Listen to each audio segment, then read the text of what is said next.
Welcome, my fellow brothers, on Rival Hammer. Salut à tous, amis du Wargame, des prairies et des basses-cours. Salut à tous et bienvenue sur Rural Hammer. Je suis Brother Maxou et pour ce nouvel épisode de la rubrique chat, nous allons nous laisser aller un petit peu à parler d'un sujet plutôt léger car nous allons parler des collections Hachette, des fameuses collections Hachette. Donc un petit sujet comme ça où je vais vous faire part de mon expérience personnelle en la matière principalement. Bref, qu'est-ce que je pense de tout ça et qu'est-ce qu'on peut réellement en tirer dans l'exercice d'un hobby plus ambitieux quelque part. Donc je fais ce petit sujet un petit peu léger. Pour tout vous dire, nous sommes mercredi. Mercredi, j'aime bien faire mon jardin dehors, mais le mercredi, c'est également le jour où tous les voisins te font chier. C'est-à-dire qu'il y en a un qui va laver sa voiture, l'autre qui va poncer des tables, l'autre qui passe la tondeuse et l'autre qui allume sa tronçonneuse. Bref, c'est infernal. On est tout à fait dans une ambiance banlieue faite de bruit parasitaire. Donc j'ai préféré me retrancher dans mes quartiers et enregistrer une petite émission au sujet absolument léger comme tout. Donc les collections Hachette, qu'est-ce qu'on en pense ? Ça ne date pas d'hier. Je pense que moi, en tant que gamin des années 80, j'ai été un petit peu biberonné à ça. À l'époque, on avait les éditions Atlas, évidemment, qui avaient le monopole en la matière de ce type d'exercice de livraison de fascicules. On en a bouffé à tous les râteliers. Quand ce n'était pas des cartes autocollantes, il y avait aussi les collections Panini à l'époque qui avaient le vent en poupe. Bref, tout ceci finalement fait de manière assez vivace appel à mes souvenirs d'enfant. Et je me suis dit, pourquoi pas renouer avec ça ? Pourquoi pas renouer avec le plaisir d'avoir dans sa boîte aux lettres, une fois par mois, un petit carton gavé de fascicules et de jouets. Donc voilà, maintenant j'ai 8 ans, je suis heureux et donc moi, pour ma part, tous les mois, je reçois ma petite collection Stormbringer. Car oui, je me suis abonné à la nouvelle offre de Hachette Collection concernant Age of Sigmar. Donc depuis que j'ai repris le hobby, on va dire maintenant il y a presque 4 ans, ces collections-là, il y en a eu quand même pas mal. On a eu coup sur coup un petit peu Conquest en Warhammer 40 000, ensuite Imperium. Du côté AOS, il y a eu une première collection également qui mettait déjà en scène les Stormcast. Bref, ça va assez tambour battant comme ça. Aussitôt une collection de terminée qu'une nouvelle se lance. Mais jusqu'à maintenant, du côté Warhammer 40 000, j'ai été assez peu attiré par la chose, tout simplement parce que j'avais déjà des collections en cours et j'observe principalement autour de moi énormément de gens qui se sont abonnés à ces choses-là. Donc Conquest et Imperium sont, je pense, les deux collections les plus répandues. Et finalement, ce que j'observe, c'est que tout le monde reçoit plein de trucs, mais n'en fait absolument rien. Ça vient rejoindre l'éternelle pile de la honte et bon, on sait pas trop quoi en foutre de ces choses-là. Et c'est vrai que ces collections sont assez centrées autour des Space Marines, par exemple. Mais de ce que j'observe, finalement, ce qu'on reçoit en Space Marine, ce sont soit des choses qu'on a déjà eues dans les boîtes de base, que ce soit Indomitus, Léviathan, etc. Et ce sont également des choses assez figées, car il va ne s'agir que de easy to build. Et quand on est assez fanat des conversions en tout genre, ou plus généralement en fait de la modularité des kits proposés par Game Workshop, le easy to build, notamment en Space Marine, c'est pas une mince affaire, parce qu'il y a tant de choses à retravailler derrière dès lors qu'on veuille un petit peu personnaliser nos troupes. Et c'est vrai que des Primaris easy to build, c'est vraiment chaud quoi. Les épaules sont attachées, si tu veux changer l'épaulette, faut carrément y aller à la tronçonneuse pour redessiner un petit peu le bras du personnage. C'est énormément de boulot et finalement ce qui nous est proposé, ce sont des unités somme toute assez génériques. Naturellement, vous avez quelques highlights dans chaque collection. Par exemple, dans Imperium, tout le monde a reçu un petit Reboot Gilliman, donc ça fait naturellement, ça fait toujours plaisir.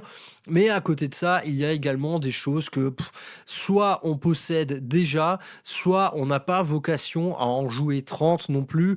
Par exemple, voilà, les Outriders, des Intercessors d'assaut, voilà, des troupes finalement assez génériques que souvent on possède déjà et on voit pas trop l'intérêt de se lancer finalement dans ce genre de collection. Du moins, ça a été mon cas. Cependant, lorsqu'on observe en fait les factions adverses, là c'est un peu le jackpot quoi, notamment pour la collection Conquest qui vous proposait une gamme Death Guard absolument pléthorique, donc en easy to build également, mais ici ça pose moins problème car on est déjà sur des troupes, enfin sur des types d'unités infiniment personnalisées. Voilà, des figurines Death Guard, même en easy to build finalement, elles n'ont pas vocation à être modifiées outre mesure, elles sont déjà tout à fait stylées en la matière. Idem du côté Necron dans la collection Imperium, finalement, dans les kits vendus par Game Workshop, en fait dans la collection Necron,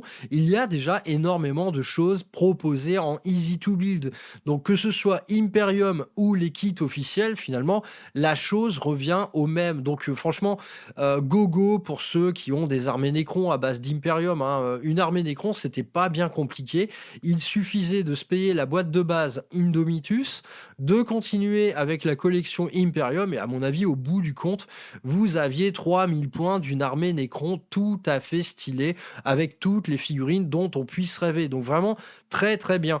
Du côté Space Marine, je serais plus mesuré, car voilà, la chose nous est présentée toujours sous la même forme, hein, quelque part. Ça va être, ok, faites une armée d'Ultramarines absolument générique, hein, quoi. Tout le monde est équipé de la même manière, tout le monde est dans le plus simple appareil de l'armure énergétique MKX, et donc il y a pas vraiment, ça n'a pas vraiment vocation à être personnalisable tout ça. Et moi, une armée de Space Marine, je ne l'imagine pas autrement que hautement personnalisé, évidemment. Et puis d'une autre manière, en fait, il y a tellement de gens qui sont abonnés à ça que je me suis dit ok, ça va un peu faire doublon.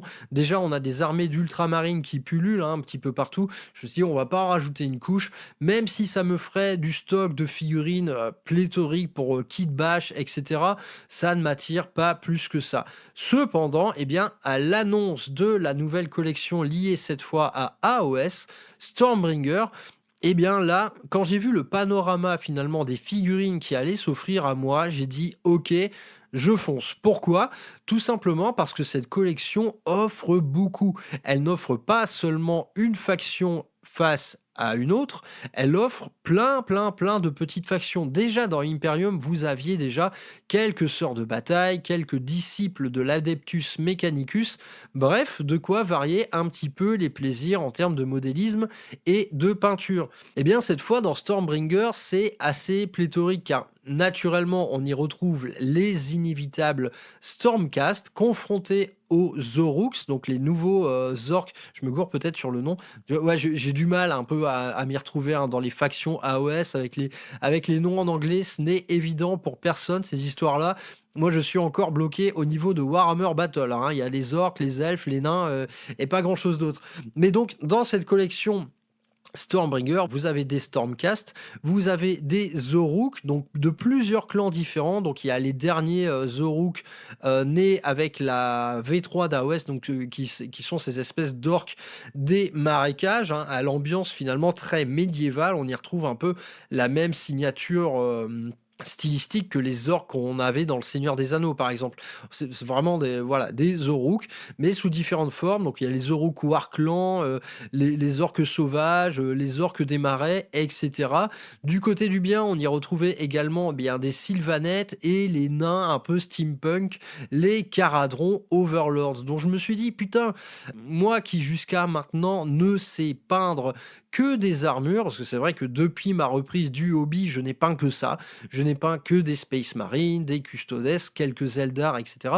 Donc globalement que de l'armure. Et moi, dans ma marge de progression en termes de peinture, il faut absolument que je sache peindre des choses plus axées fantasy. Et bah là, la collection, elle m'offre absolument tout ce dont je puisse rêver pour m'exercer.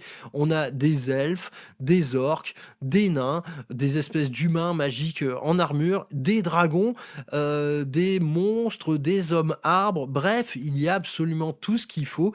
Il y a même quelques petits éléments de décor, vraiment dans la plus pure veine AOS. Donc je me suis dit, ok, je fonce. Donc c'est la première fois que je m'abonne à ce genre de truc. Et maintenant, je vous parle bien on doit être à peu près au 20e numéro. Donc j'ai déjà un classeur tout plein de fascicules. J'ai reçu la première grosse figurine de mon offre premium, qui n'est autre qu'un gros dragon, donc Condris, je crois qu'il s'appelle comme ça, le gros dragon Stormcast avec des petits bijoux. Là, il est trop mignon, il a une bonne tête. Évidemment, je l'ai reçu dans ma boîte aux lettres, il a fallu que je le monte l'après-midi même. Bref, j'ai toujours 8 ans, c'est tout à fait cool. Merci Hachette Collection. Mais donc, dans le détail, que penser un peu de ce genre de collection? Déjà, est-ce que c'est forcément un gain en valeur, c'est-à-dire un gain en argent? Eh bien, j'ai envie de dire, suivant les collections, c'est assez discutable. Pour une grande majorité des cas, oui, clairement, ça vous représente un certain gain substantiel financier, parce que ces figurines vous sont quand même proposées à bien moins cher que les prix du marché Game Workshop. Donc, un numéro, c'est 10 balles.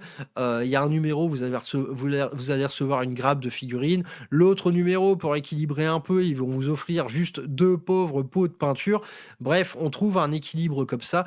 Et donc, il y a des sites qui s'amusent finalement à répertorier tous les gains un peu financiers que vous offre ce type de collection. Donc, spéciale dédicace à ce site que tout le monde utilise, je pense, qui s'appelle Faux Hammer, et qui est tout simplement le site le plus horrible du monde.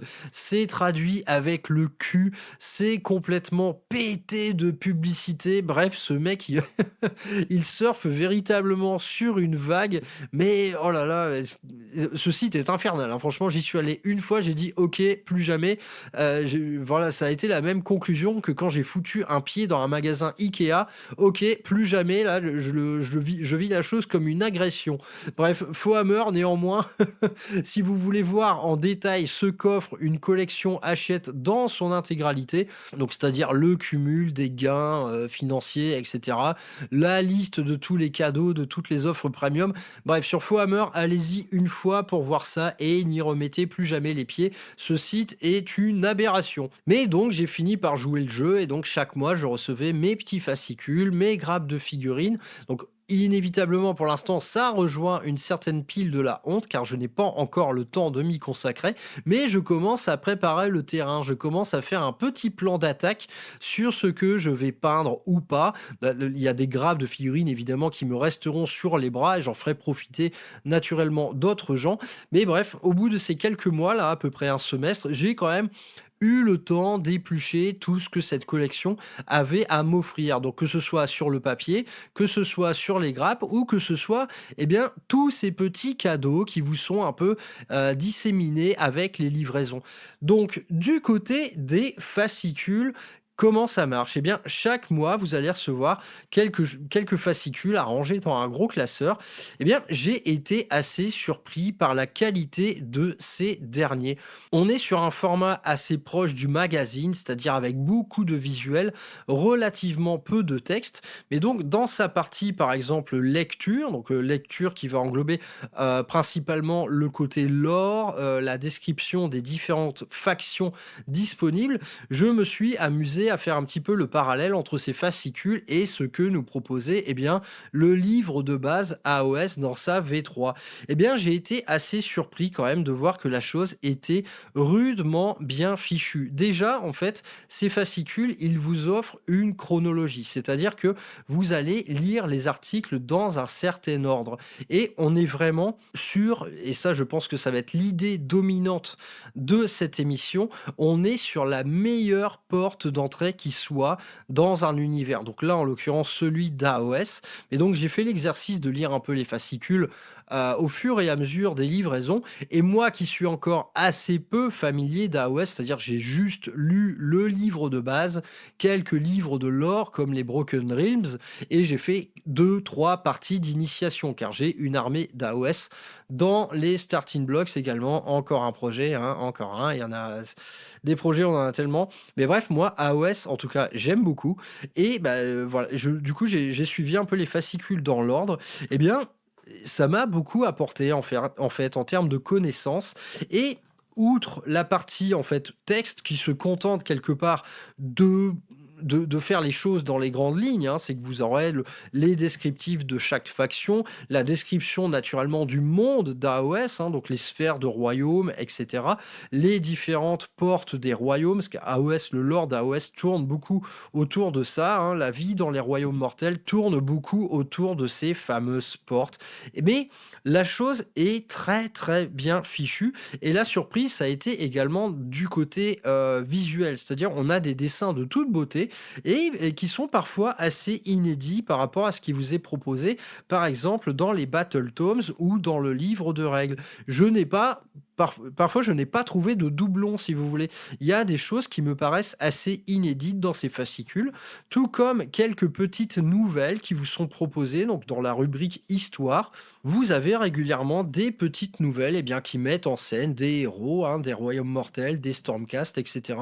Bref, cette partie lore, elle est tout à fait agréable, et quelque part, elle est un peu moins nébuleuse que la découverte du livre de base AOS. Moi, quand j'ai lu ça pour la première fois, franchement, j'étais un peu paumé au début.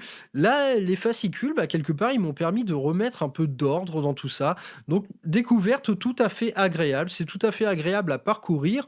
Les illustrations sont belles, elles sont nombreuses. On a régulièrement de superbes photos d'armées qui, là encore, en fait, je me suis amusé à chercher un peu des doublons. Parfois, ça me paraît tout à fait inédit. Donc, peut-être que le studio photo de chez Game Workshop, achète collection en visuel un petit peu inédit. Je ne pense pas me gourer en disant ça, parce que j'ai quelques ouvrages d'AOS dispo à la maison, donc des Battle Tomes ou autres, et je n'ai pas vraiment trouvé de doublons sur certaines présentations visuelles.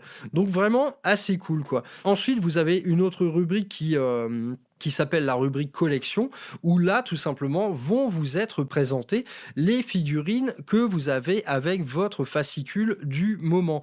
Et donc, pour chacune de ces grappes, hein, vous aurez le descriptif des troupes qui vous sont présentées. Donc, d'une part, avec le lore, hein, qui leur sont associés, et d'autre part, également, avec le petit narratif qui va avec. Donc, quelle est cette troupe, à quoi sert-elle, quelle est sa place, quelque part, dans les royaumes mortels. C'est également tout à fait sympa, et en fait on trouve quelque chose que maintenant il manque un petit peu dans les codex, hein. Par exemple, dans les codex de Warhammer 40 000, vous n'avez plus vraiment de découpage fluff de tout ce qui compose les datasheets d'un codex. Bien ici, on retrouve un petit peu cette idée, et donc on retrouve quelque chose d'assez agréable à découvrir, parce que dans le lot, il y a également pas mal de petites collections de figurines qui nous viennent tout droit d'Underworld, et ça, moi je ne connais rien du tout, donc je profite de ces petits kits de figurines assez inédits qui sont souvent chouettes comme tout.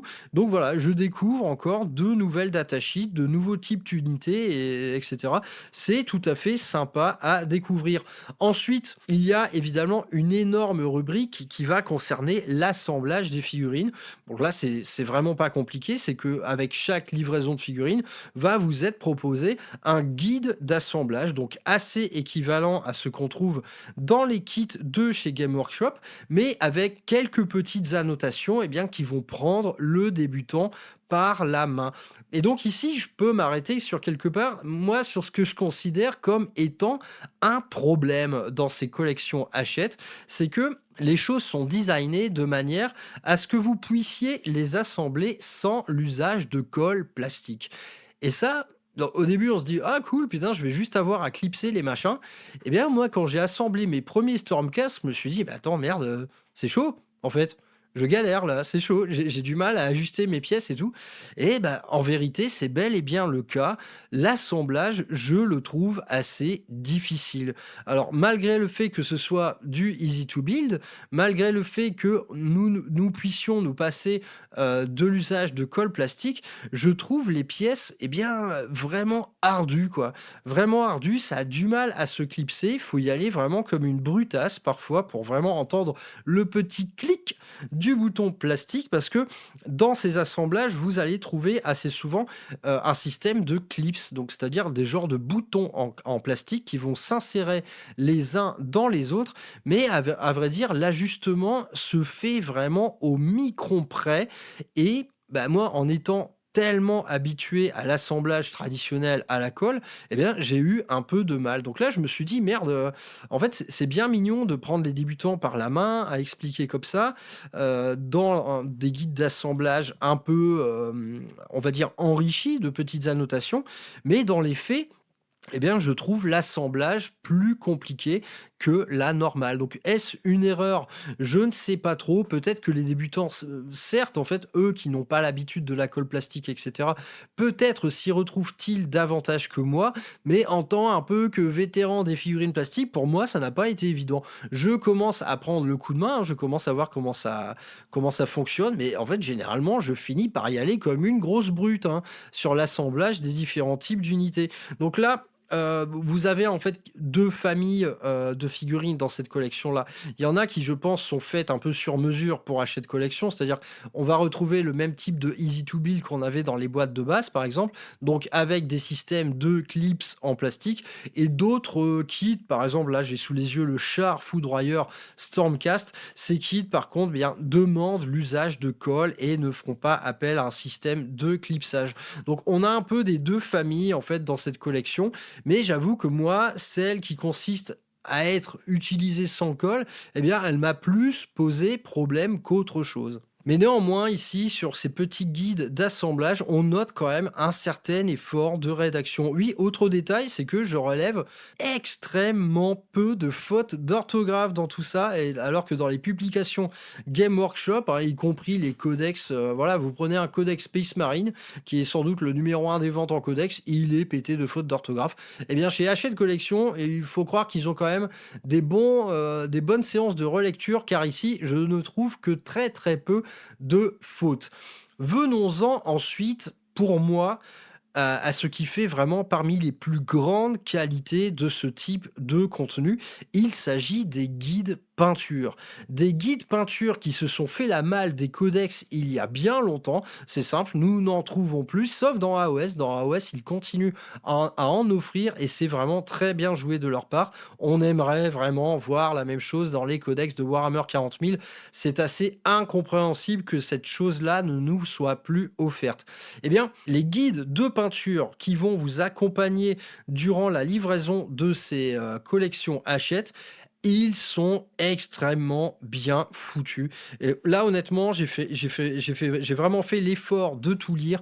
Les guides peinture qui nous sont proposés, eh bien, je trouve ça absolument excellent. Et honnêtement, dans mon entourage, en association ou ailleurs, je vois des gars pratiquer le hobby depuis 3 à 4 ans et qui finalement auraient tout intérêt à vraiment parcourir avec soin avec ces guides peinture, tant finalement toutes les techniques de base les plus fondamentales vous sont expliquées et surtout, elles vous sont bien expliquées. Et ça commence vraiment par le début, quoi. Ça commence par organiser votre zone de peinture, les techniques de sous-couche. Un pinceau, c'est quoi, tu vois? Les différents types de pinceaux, les différentes pièces que compose un pinceau. Chargez votre pinceau, bien diluer votre peinture, bien décharger votre pinceau, comment bien tenir votre pinceau et votre figurine. Bref, des choses que finalement, je ne vois que peu de gens appliquer. Et là, pour moi, en fait, c'est vraiment exceptionnel ce qu'ils ont fait. C'est que on a vraiment une bible de la peinture sur figurine qui vous indique vraiment tous les types d'erreurs à ne pas commettre et qui donc, en fait, font les choses dans l'ordre. Et si vous menez quelque part un exercice assidu envers ces collections Hachette, c'est-à-dire que tous les mois, vous avez vos guides de peinture, vos figurines et les pots de peinture qui vont avec, eh bien, par exemple, dans la première livraison, dans le premier colis que j'ai reçu, les principes de base du guide de peinture tournaient autour de la sous-couche et de l'application des couleurs de base. Donc quand vous menez la chose avec assiduité, ça veut dire qu'au bout d'un mois, toutes les figurines qui vous seront été offertes, vous les aurez sous-couchées et basées avec les pots que vous détenez pour l'instant. Et on vous offre même les pinceaux adéquats pour faire l'exercice. Deuxième livraison, là on commence à attaquer les détails, les lavis. Encore une fois, vous aurez 2-3 petits pots de peinture qui vont vous permettre de mener la chose, ainsi qu'un pinceau plus fin. Donc vraiment, ces guides de peinture, ils sont excellents, ils sont très bien fichus et surtout, ils font appel à une vraie méthode de travail, c'est-à-dire une méthode de travail mensuelle. Donc durant un mois, vous aurez tout le temps de mener les exercices, les différents exercices qui vous sont exposés dedans. Et là, en fait, moi, à l'issue de la lecture de tout ça, je me suis dit, mais putain, mec, si j'avais eu ça à 12 ans, là, franchement, il y a de quoi être jaloux, vraiment. Les gamins d'aujourd'hui, ils ont ça sous la main, mais les mecs, vous êtes les rois du pétrole, quoi. Vous avez une collection de figurines superbes, vous avez tout votre matériel de peinture qui va vous être livré au fur et à mesure, vous allez pouvoir avoir une véritable courbe de progression durant laquelle Hachette Collection vous donne la main. Et vraiment, il vous prend par la main, il vous explique tout, ils font toutes les choses dans l'ordre. Chaque figurine que vous allez recevoir a son propre guide de peinture. Vraiment, si j'avais eu ça là quand je commençais le hobby au collège, mais putain, ça aurait été parce que enfin vraiment, nous à l'époque, on se démerdait avec que dalle quoi. On avait des pinceaux de merde, on pouvait pas acheter toutes les peintures qu'on voulait, on y allait complètement à tâtons. Ici, Hachette Collection et putain, ça vous offre vraiment c'est les conditions mais idéales pour débuter à Warhammer. On peut pas faire mieux. Vous êtes accompagné de A à Z, aussi bien matériellement que théoriquement. Là, vraiment, en fait, je me suis pris à rêver de ça, hein. Je me suis dit: «Putain, mais le brother Maxou, d'il y a 30 ans, mais il aurait été j'aurais eu des étoiles dans les yeux en recevant mes premiers colis», hein, c'est une certitude. Bon, le brother Maxou de 40 ans aime beaucoup également recevoir ses colis, ça l'amuse beaucoup. Mais putain, oh là là, mais cette chance incroyable que les jeunes ont à l'heure actuelle d'avoir ce genre d'offre commerciale. C'est tout simplement idéal pour commencer. À mon sens, on ne peut pas faire mieux. Et honnêtement, vraiment, ces guides d'assemblage, de peinture, quelque part, ce découpage dans l'apprentissage, ce découpage dans la progression hobbyistique, je trouve ça vraiment extrêmement bien fichu et donc à mon avis, mais si vous avez dans votre entourage des gamins, voilà, on va dire à partir de 10-12 ans, hein, à mon sens, je pense que c'est le bon âge pour commencer un petit peu à mettre le nez là-dedans. Avant, c'est possible également, mais il vaut mieux être bien coaché, hein, parce que un enfant n'a pas forcément, on va dire, l'abnégation, la discipline nécessaire pour passer quelques heures devant une figurine. C'est pas tout à fait possible. Eh bien, si vous avez dans votre entourage, voilà, des gamins on va dire entre, allez, pour prendre large, entre 9 et 14 ans, s'ils commencent à manifester un intérêt pour le hobby, eh bien, une collection Hachette est à mon sens la meilleure façon de l'introniser dans ce milieu-là, hein. C'est vraiment gagnant-gagnant et d'autre part, financièrement, naturellement, c'est beaucoup plus facile parce que là, pour de 40 à 50 balles par mois, eh bien, vous êtes accompagné de A à Z dans le hobby. Donc, il y a absolument tout, quoi. Il y a les figurines, les pinceaux, les peintures, les guides d'assemblage, les guides de peinture et, eh bien, dernière catégorie de fascicules qui nous intéresse dans ces collections Hachette, ça va être également les guides de jeu. Donc le guide de jeu, naturellement, ici, quand on est un peu vétéran du wargame, etc., on va beaucoup moins s'intéresser à la chose parce que c'est véritablement taillé pour le débutant. Mais bien néanmoins, j'ai quand même fait l'effort de lire tout ça et en fait, même constat que pour les guides d'assemblage et de peinture, tout est extrêmement bien expliqué et là, idem, c'est vraiment une introduction dans une infinie douceur quelque part. On va découvrir tout ce qui fait les petits éléments du wargame, mais au fur et à mesure. Et par exemple, on vous propose tout au long en fait de la parution des règles, à chaque nouvelle règle qui vous sera exposée, on a également ce qu'ils appellent une bataille test. Donc, c'est-à-dire des batailles en tout petit format qui vont vous permettre d'appliquer ces premiers éléments de règles que vous venez de lire. Donc voilà, perforation et dégâts, c'est au bout du troisième numéro, on commence à faire des tours de jeu où on se tire dessus, etc. Et vraiment, l'accompagnement est là encore une fois tout à fait bien foutu.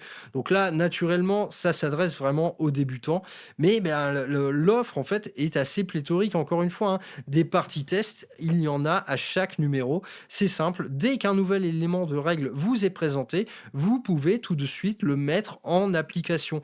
Donc là, on se dit, ok, finalement, ok, les collections Hachette, c'est un excellent moyen de découvrir le jeu et vous allez d'autant plus le découvrir si vous pratiquez ça en duo. Donc on pourrait très bien imaginer une collection Hachette partagée entre deux gamins qui vont ensemble apprendre le modélisme, la peinture, le lore, les règles et en fait mettre tout ça en application avec des petits ateliers peinture sympas et également des parties test. Donc voilà, je pense avoir fait le tour finalement de l'offre papier et mon bilan, honnêtement, il est extrêmement positif. C'est simple, honnêtement, je n'en demandais pas tant de la part de ces éditions-là parce que moi, j'ai toujours vu la chose de manière assez putassière. Voilà, à l'époque des éditions Atlas, évidemment que tout ceci, c'était de l'arnaque organisée. Alors, on a tous vu des pubs à la con. Assemblez votre Terminator 2 le premier fascicule 1,99 € avec l'œil bionique et l'orteil de l'Android, tu vois. Et finalement, au fil de numéros, ta statue de Terminator 2, elle te coûte 700 balles. Donc, on voit très bien que commercialement, à chaque fois, ça a été une sorte de bluff. Moi, ici, avec les éditions à Hachette, honnêtement, je trouve que la chose est menée tambour battant et je trouve qu'elle est menée avec le plus grand des sérieux. Donc ici, je me suis concentré sur Stormbringer, mais ça m'étonnerait que ce soit différent avec Conquest ou Imperium. J'imagine que les choses étaient faites avec tout autant de sérieux. Donc vraiment, une excellente surprise pour ma part du côté fascicule de cette offre commerciale.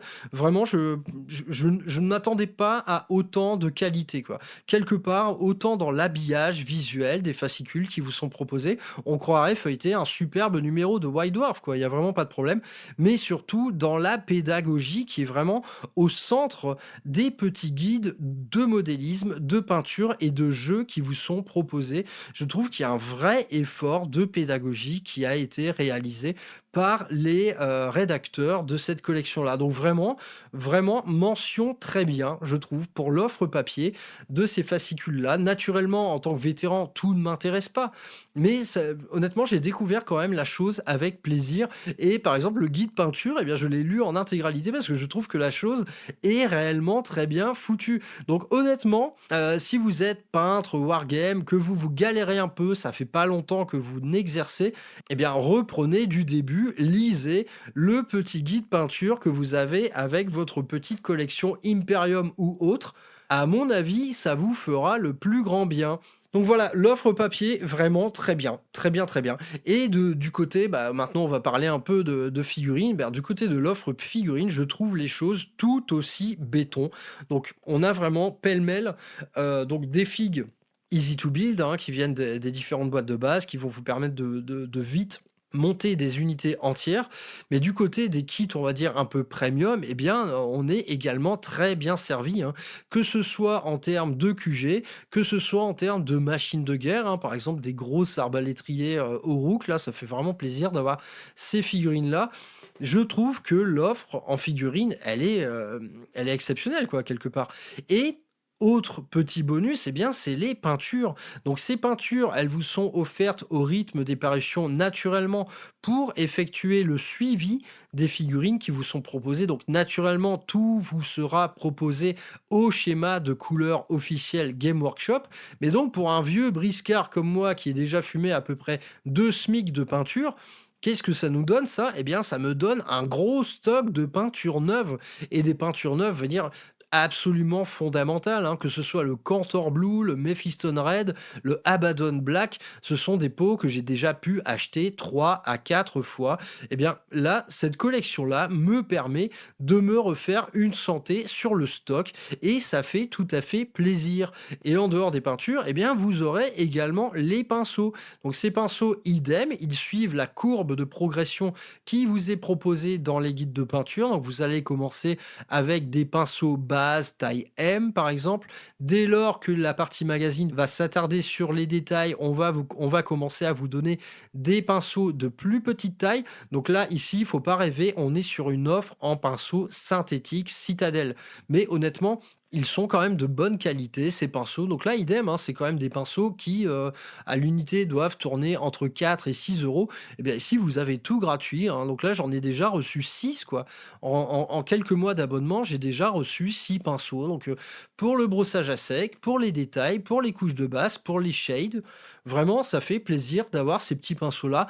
D'autant que, à mon souvenir, c'était pas vraiment mentionné quand je me suis abonné. Voilà, personne m'a dit que tu allais avoir des pinceaux gratos. Eh bien, j'en reçois à peu près tous les mois des pinceaux. Et ça, également, ça me fait plaisir. Moi, par exemple, les pinceaux en synthétique, je les utilise pour faire mes huiles. Donc, ça me fait bien plaisir d'avoir un petit stock de pinceaux prêts à l'emploi. Donc voilà, écoutez, c'était juste pour vous faire part de ma petite expérience personnelle en termes de Stormbringer. Honnêtement, cette collection me ravit. J'adore parcourir les pages de l'or. J'adore jeter un coup d'œil au guide d'assemblage et de peinture.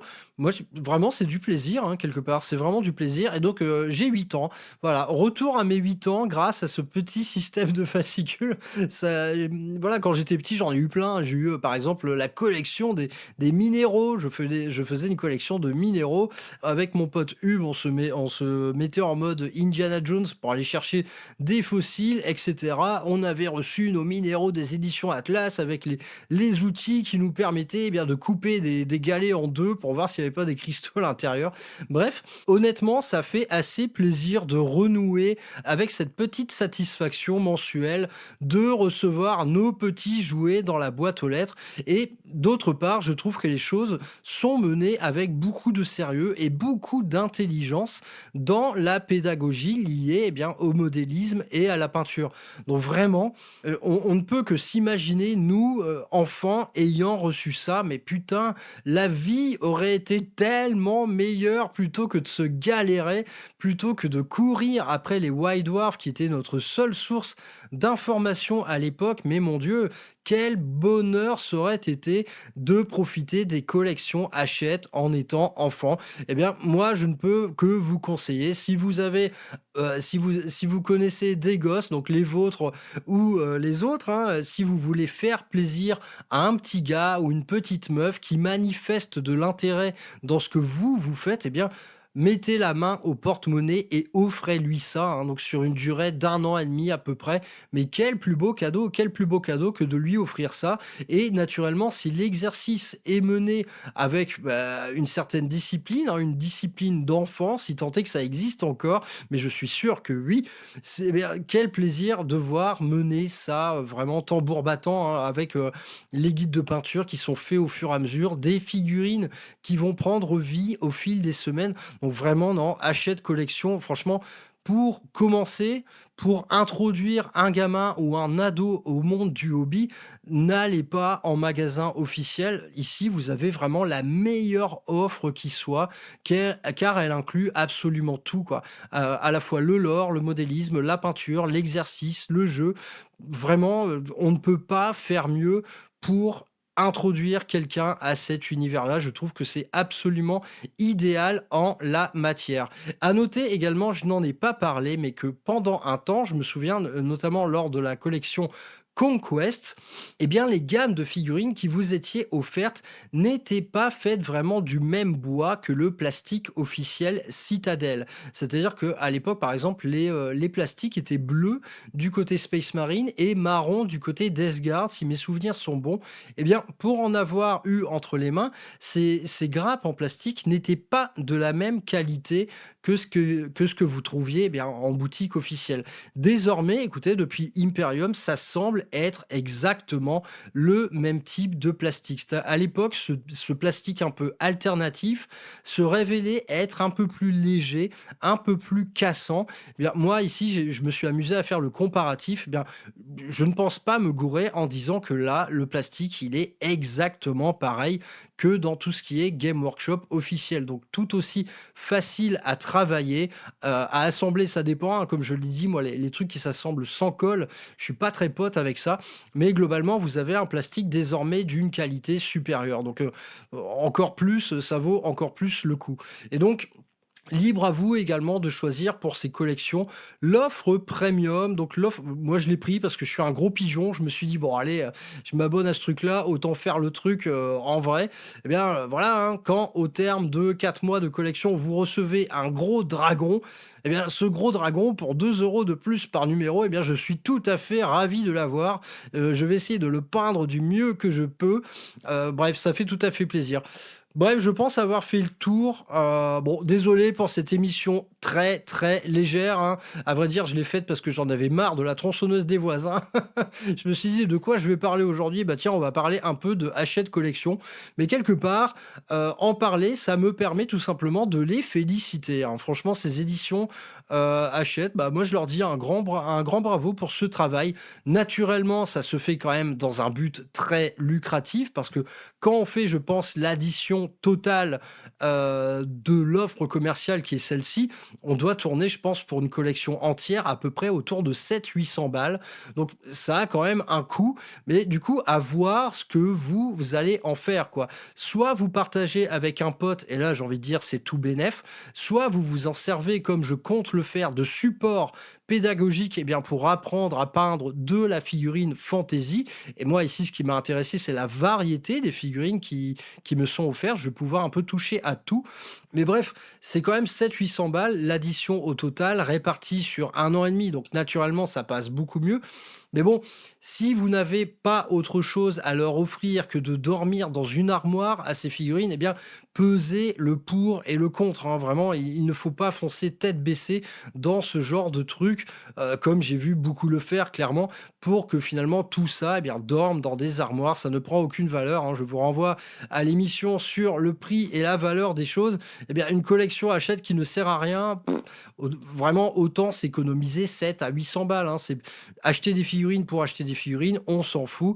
Ces figurines, essayez d'en faire quelque chose de valable. Donc vraiment, on a pu voir que ça pouvait valoir le coup, hein. Par exemple, sur le côté Death Guard et Necron, ça valait immensément le coup.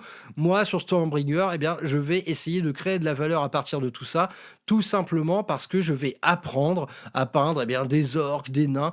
Et du côté Stormcast, eh bien, quelque part, la gamme est tellement riche, hein, ce qui m'est offert est tellement riche, et j'ai tellement envie de cette nouvelle boîte d'AOS V4 que je me dis, eh bien, les deux combinés, les figurines de la nouvelle boîte V4 plus celles que j'ai reçues ici, eh bien, ça peut tout à fait me faire une petite armée Stormcast jouable à AOS. Donc moi, outre le fait d'apprendre à peindre des orques, des nains, des elfes et je ne sais quoi, eh bien, je pense que je vais quand même finir par me faire une petite armée Stormcast, qui plus est, comporte pas moins de 3 dragons, hein. Donc ils se foutent pas de notre gueule, hein, en termes de figurines, vous avez vraiment des grosses pièces. Et donc là, je vais avoir droit au chevaucheur de dragons Stormcast. Donc vraiment, cette armée aura tout à fait une belle gueule. Et donc cette armée, bon, j'en parlerai peut-être dans un C'est notre projet. Mais bon, comme j'ai déjà peint des custodes, je vais pas m'amuser à les repeindre en or. Et je pense faire de ces Stormcast quelque chose de résolument grim dark. Parce que moi, j'aime bien la tournure grim dark dark que prend AOS. Franchement, ces derniers mois, je trouve que au début, c'était un sentiment de ma part. Par exemple, quand j'ai vu fleurir les cités de Sigmar, je me suis dit, attends les gars, là, on est complètement dans le médiéval fantastique à l'ancienne. Je ne m'attendais pas à ça de la part de AOS qui, quelque part, flirte avec la fantasy moderne, la fantasy 2.0, comme je l'appelle.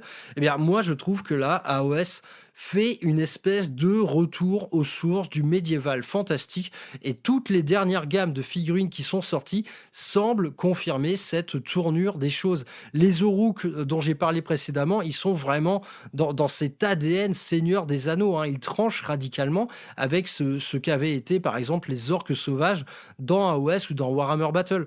On a vraiment un retour un peu au med, quoi, au vrai médiéval et quelque part au vrai grimdark également. Et quand je vois les nouveaux Stormcast qui sont sortis, enfin qui vont sortir avec la V4 d'AOS, mais là c'est plus grimdark, tu meurs quoi. C'est complètement grimdark. Vraiment, j'aime beaucoup moi ce petit virage que prend AOS. Alors évidemment, ça ne se fait pas sans heurts, car ils ont fini par supprimer des gammes entières de figurines, hein, se mettant à dos quand même pas mal de gens.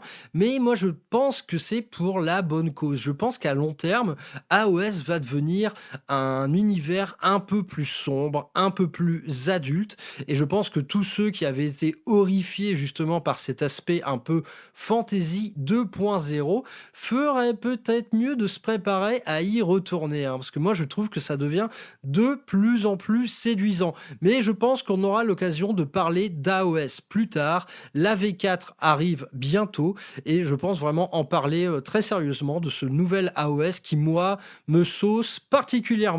Donc, j'ai fini pour aujourd'hui pour cette petite review express des collections Hachette. Sincèrement, je n'en pense que du bien, malgré un peu l'offre commerciale putassière.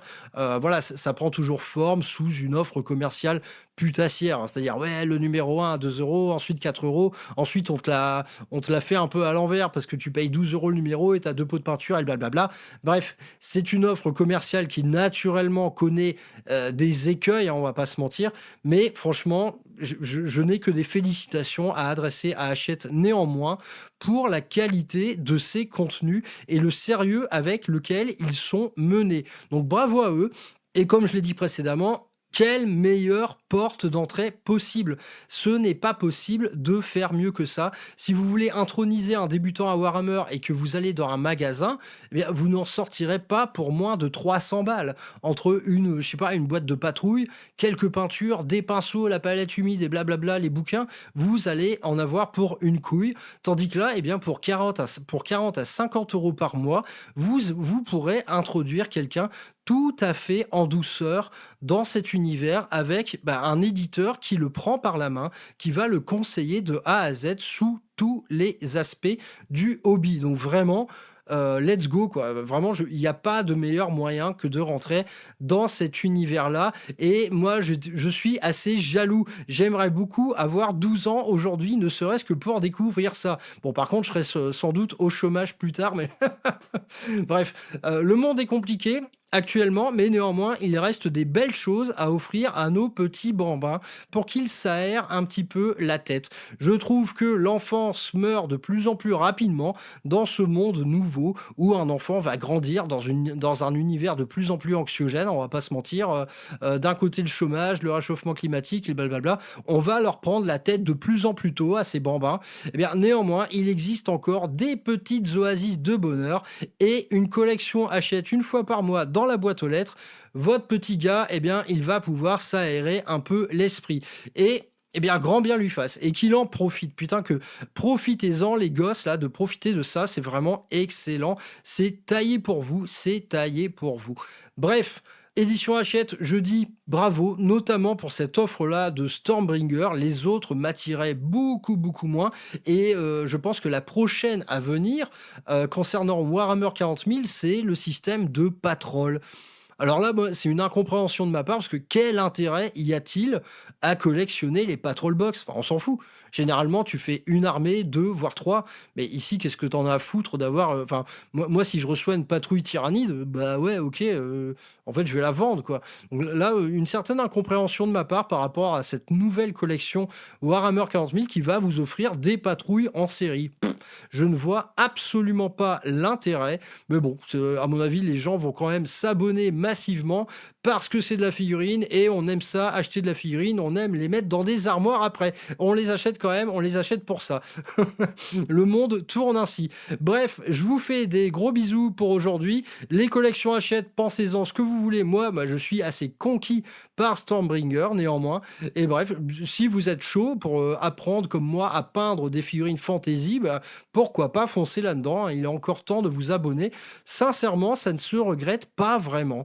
Bref, à plus tard les amis pour un nouveau numéro sur Rural Hammer. Je vous fais des gros bisous. Le premier podcast exclusif à 1,99 €. Ben non, en fait, non, c'est gratuit, c'est gratuit. Rural Hammer, c'est gratuit de A à Z. Les collections Brother Maxou à votre service. Allez, à plus tard, les gars. Portez-vous bien. Bonne peinture, bonne lecture, bonne culture. Bon wargame à tous. Ciao.